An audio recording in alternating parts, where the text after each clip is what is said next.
Okay, hi everyone, welcome to today's video. Today is a part series of the course that will be coming up on the 20th of July, that's of next month. And I will be dropping each video daily so that the video will be all set by 20th of July.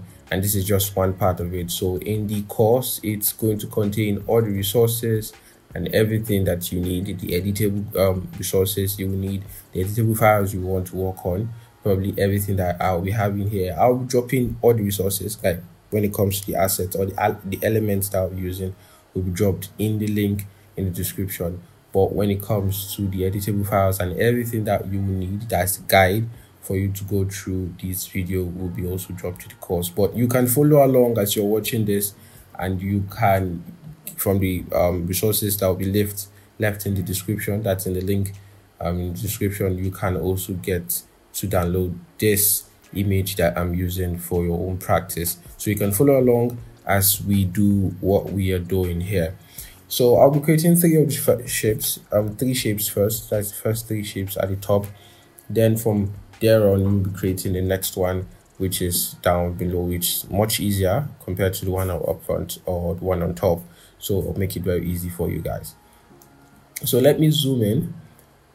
So now that I've zoomed in, I would like to create an ellipse, the rounded rectangle tool. Use the rounded rectangle tool, and I will draw from this edge. That's from the top here. Then I can adjust, zoom in for more precision. You like that, and you adjust it to this end here. Adjust this to this end here, and you can click and drag. So there you have it. If you want, you can take off your fill, and yeah, so you have it there. So let's make use of this shade. Then we can duplicate this by holding the Alt key, click and drag, and clip it there, place it there. You can adjust the size to be that shape. Then these are just normal shapes, there's normal ellipse shapes. You can change the shape into an ellipse tool, and you click holding the Alt to place it at the center, then holding the Shift to make it even. You click and drag here, so that's a duplicate. So we have that shape already here. Now this will require me to use the effect called the flag effect. So what I'll do is that I will go to my rectangle tool, I'll draw from top to bottom here, click, I duplicate this to that one here, duplicate this, but in this case I'll reduce the size of it so it falls like this. I will click and drag to select or highlight the whole of them. I could group them. I come to effect, I come to warp, and I go to flag. Now the effect is too high. I could adjust the effect to get what I want. You could do like this, but ensure that this preview is turned on so you can be able to see what you are doing. I think this is okay for me. Okay, and if you want, you can adjust it like so. So we have that, and now let's create this. Now this is very straightforward.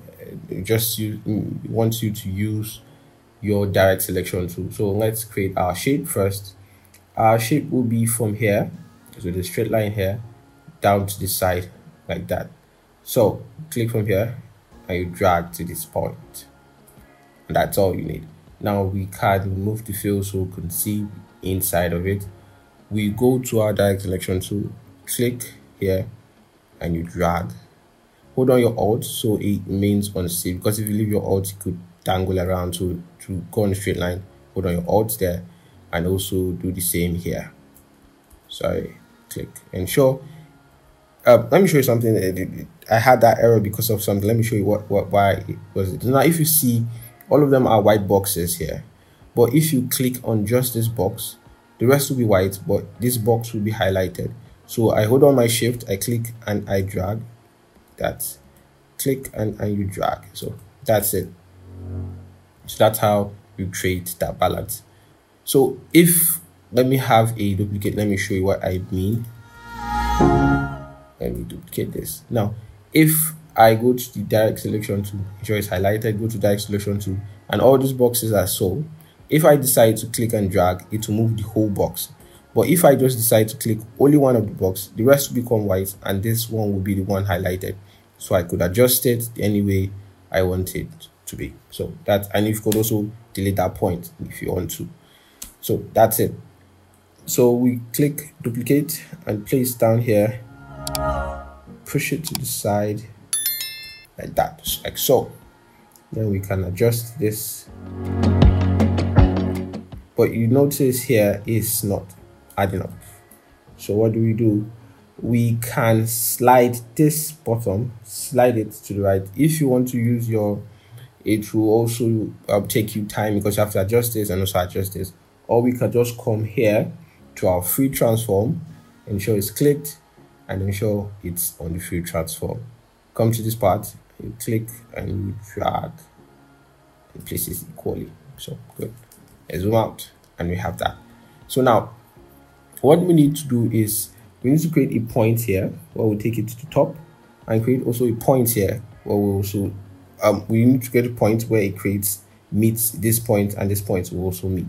So this is what we do. How to add a point is you use the pen tool, you click on this point, ensure this point is highlighted. With your pen tool, you click on this point here, so you add a point there. That is a mistake. In case you're having issues with that, you could separate the two of them so they stand alone. You click on that and you point here, add another point here. So while we're adding points here, because we need this point to move to this point here, so that's what we're doing. You go to your direct selection tool, click on that, ensure it's highlighted, you click and you drag to that point. So that's how we have that. Then we can do for this, let's restore it back to its former position. Good. What do? We add a point here, we add a point here, and we click and drag. So we go to tool here, our pen tool, click here and click here. Go to direct selection tool, you click and you drag to that point. So that's what we have in those ones. So you could fill it up by using this. So that's what we have now. We have those two shapes created. So now let me just give you a quick tip of how you can manipulate this, but it's very easy compared to how we did this. I think let me just show you a quick one on how you do this. So if you have a shape, let me see a square, hold on your shift to ensure that it's a square. You could click on this part and see it's highlighted. Only hit, then you can drag. So that gives you an idea of how this is created. The rest is just to duplicate and you have your result. So this is how you can do this and more, and even more in Adobe Illustrator. So I'm going to take you for the next 20 days straight on. I'm going to be explaining in details on how you can master this tool. Probably you just see how you can explore, experiment, and try new things. So you could get more shapes. You could go on Pinterest or go on the internet and get more shapes and see how you could work and tweak on other shapes so that you can be able to easily navigate through Adobe Illustrator. So I'll see you guys in the next one. Please stay put and stay peaceful. I will see you guys in the next one.